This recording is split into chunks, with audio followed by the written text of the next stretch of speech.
protecting the neighbor from your adverse actions, from damage, from hurting the neighborhood. And this is about thinking about what we can do to bring the neighborhood, to solve the problem of the neighborhood, to solve the problem of our stakeholders. So this is the larger question that, I would like to think about, and there's a couple of things that are coming to my mind right now. That, for example, when Nabi Karim Sallallahu Alaihi Wasallam used to send to the Sahaba Karam to the holy war, it's jihad, at the time of Prophet, he would strongly advise them to even protect the trees, not to cut the trees. Don't cut the trees unnecessarily. And we were talking about environment, and there was a very emotional and good lecture given by the earlier speaker. And in that, there's a hadith, and I was, first of all, when I was a kid, I read that hadith for the first time, and I was totally confused.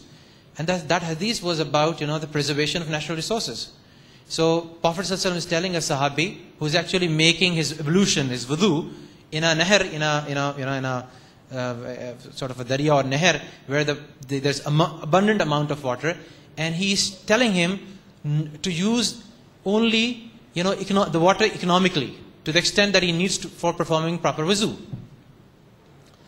And the question that I had in my mind at that time, the confusion was that that water is flowing anyway. It's freebie. It's going to be wasted. It's going to pass away anyway. So why is Prophet ﷺ insisting on that?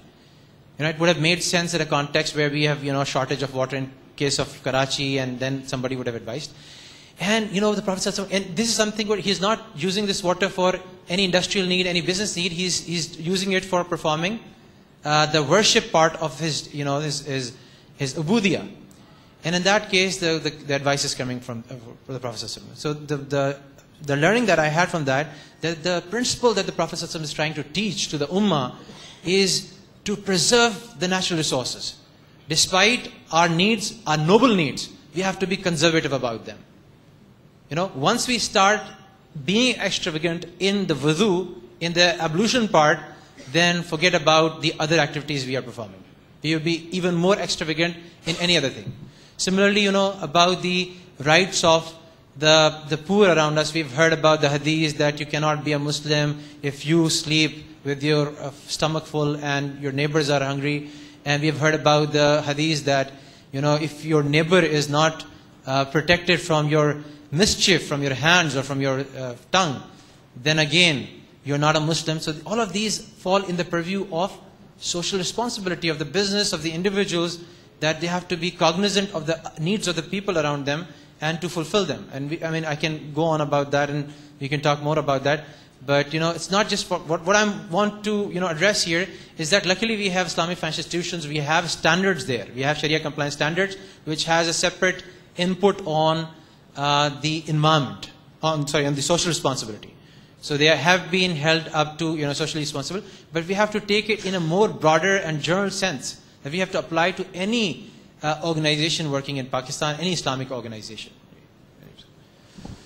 Thank you very much, Zishan, for those thought-provoking words. Let me just again go back to Ibrahim Sidat Saab and ask him to shed some light on looking at the environment over here. How successful or have the Islamic banks and other financial institutions been to look at this concept of equitable and just distribution of wealth within the society, which is one of the purposes of the financial institutions? How far have they been able to meet the requirements, and what do they need to really do to fall into line or to the guidelines that are being offered by the Sharia? Najam, I think I'd just like to start off with a prelude to this whole answer. I think most often we think that this concept of social responsibility, corporate CSR, as the term goes, these are all modern concepts. But we most of the time, unfortunately, fail to remember that these are already ingrained in the Sharia right from the beginning. For instance, Sarfraz Sahib made a very important remark about all the volumes being achieved, the sales being pushed, the resources being utilized to generate that and all that. And Dr. Zishan just now mentioned about the wastage of water while performing wuzu.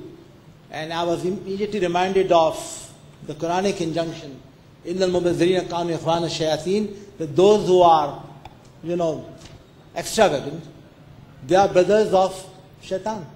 They are committing a sin.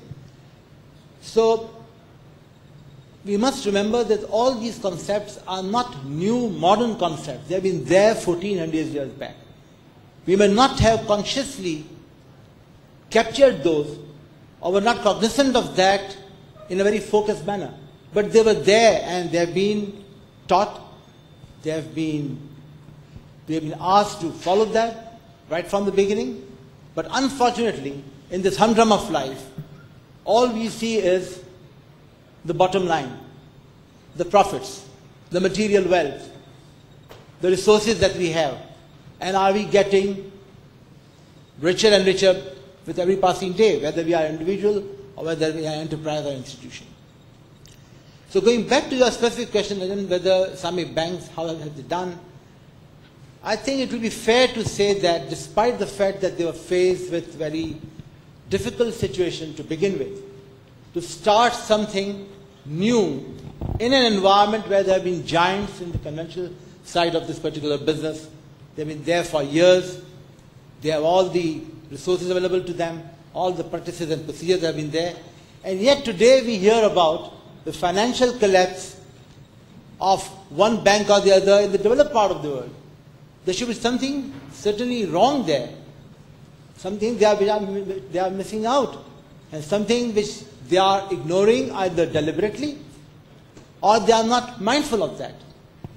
So coming back to Islamic finance, I would say that we have got to see this as a wholesome concept. Profit, yes, the Islamic banks are there to make profits. But profits per se is not and cannot simply be the sole objective of these organizations.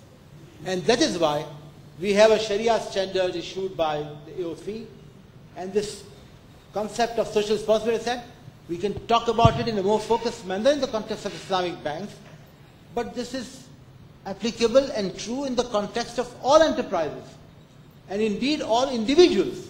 Because after all, what is an organization? What is an enterprise? It is a collection of people. So Islamic banks, as far as a major robust initiative is concerned, yes, they have been very successful in initiating the process. But it's a long way to go. Why? Principally for two reasons.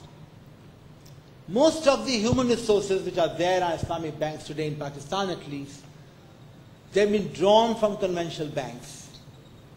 And it takes years, perhaps it will take decades, before they can mentally switch over to a true frame of mind whereby, apart from being mindful of the dictates of Islamic banking, they are able to see the picture on a larger canvas. And social responsibility they cannot be oblivious of. For instance, the screening of the clients. It is not anybody and everybody which Islamic bank should be accepting as a client. This is one thing which is one of the foremost requirements of the AOC Sharia standard on social responsibility. Are they engaged in a business which in itself is lawful and Sharia compliant? And if it is not, then perhaps Islamic bank should consider all aspects whether they should initiate their relationship with such enterprise or individual or not. Similarly, even if the client is acceptable, if the entity is acceptable, whether the Islamic bank has got a policy of responsibly dealing with that client or not. What I mean by that is Islamic bank imposing terms which are unreasonably onerous? Because in Islamic banking, Allah has ordained that if somebody is not able to pay its debt for genuine reasons, it will be an act, it will be an ascent act, it will be a desirable act if he is allowed time. Now you might say that in this particular context, at a particular moment of time, if Islamic banks were to allow time, then I think perhaps half of them